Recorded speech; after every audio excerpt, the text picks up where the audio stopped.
Y'all looking at my poodle. What's up? I'm Tyler Carter, doing a little interview on the music industry. Let's make it happen. I've been writing and recording songs since I was in 7th grade. I'm 19 now. I've been graduated since 2010.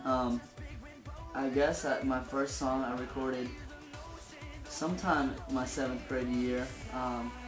I wrote it. It was my first band. It was an acoustic song called Cloverfield, and I actually did a little mini EP. You can find it on YouTube actually nowadays. Like a lot of kids posted a bunch of download links. But yeah, so I've been in it for a few years. It's been fun. Definitely matured since the first song ever came out. So.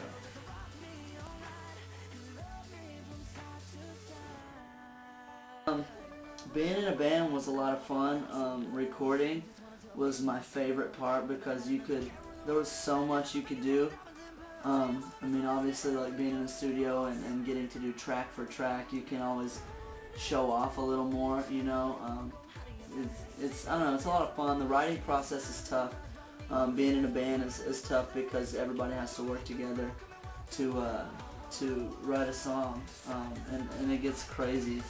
But being a solo artist now, it's a lot of fun because I write everything myself, and I don't know, it's fun. But definitely the studio is a lot of fun. You get to add a lot of characteristics and do what you want to do, you know, and like go, you know, ad-lib and freestyle things that you get a chance to do it over and over until it's perfect. So it's a lot of fun. The process is definitely cool, and then watching it get polished and mixed and you know, come out sounding awesome is like, it's a cool process, you know. My musical influences range very widely, as a matter of fact. As a kid, I was always into, you know, I'm not ashamed to say I was into Justin Timberlake and NSYNC and everything, and yeah, I was like always into Michael Jackson and Usher and like R&B artists.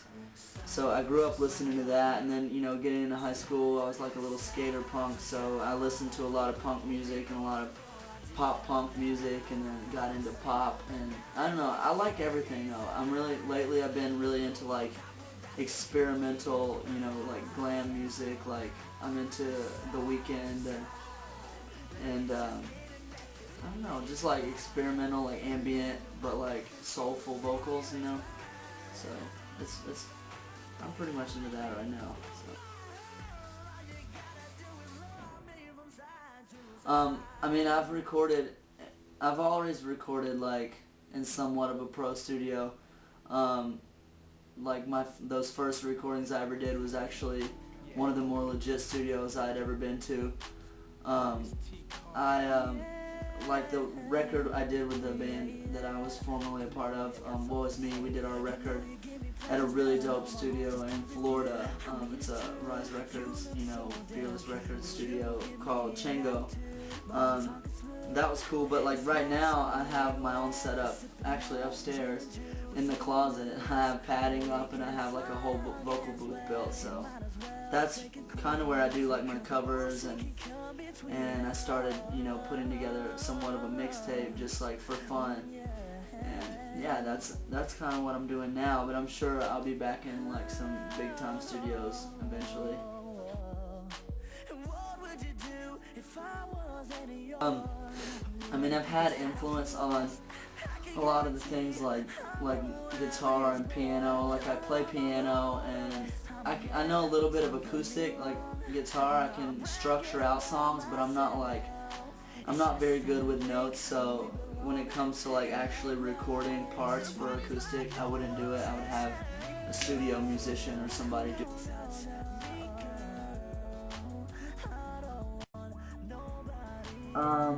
So recording like procedure, methods and such.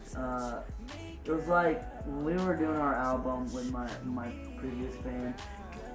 The sequence was like, you know, my drummer would like start start structuring, mapping out like drums. Like there are programs you can use to MIDI drums and like MIDI guitars and stuff, but he would start mapping out like the song in general, and then like we'd get the guitars come in, like throw down ideas and record, and that was the process.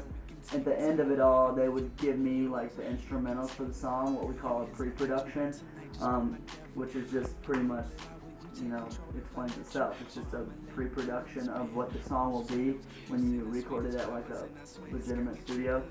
But I would listen to the pre-pro, and I would like, you know, write vocals to it, and I would use GarageBand or just a makeshift, you know, program on my MacBook. And I would just write the lyrics and record it. And I mean, it's kind of the same now. Like producers will make me beats, like productions, piano productions, whatever. You know, like if I haven't written something myself, I get people submit me beats all the time, and I'll just listen to it, you know, vibe on it, and write what I'm feeling, or write what it calls for.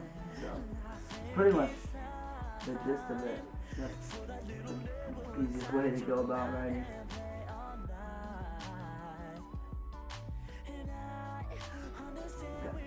Okay. When I record, well, it's the same when I perform too. I usually do scales and warm-ups, just easy, you know, embarrassing warm-ups. I do a lot of breathing exercises, and I stretch my body a lot, which is something, like, there's a couple things I do that a lot of people don't do. It's just something I kind of made up myself. Like, obviously stretch my abs and stuff to kind of like, to loosen up my diaphragm, and sometimes I'll put Icy Hot on my stomach and my chest to help me breathe better, like open up my, you know, my breathing, and my diaphragm will like be more relaxed and stuff, because Icy Hot is like bomb. So I don't know, that and warm-ups, and there's like all sorts of things for like a vocalist. It's good to keep your voice box and your folds like warmed up, because I mean, obviously it can cause damage if they're not warmed up, and it can wear you out like quicker. But they've got all sorts of stuff like throat coat tea and honey, and like obviously like honey drops and stuff. So there's all sorts of ways to skin it, but that's what Google's for. So.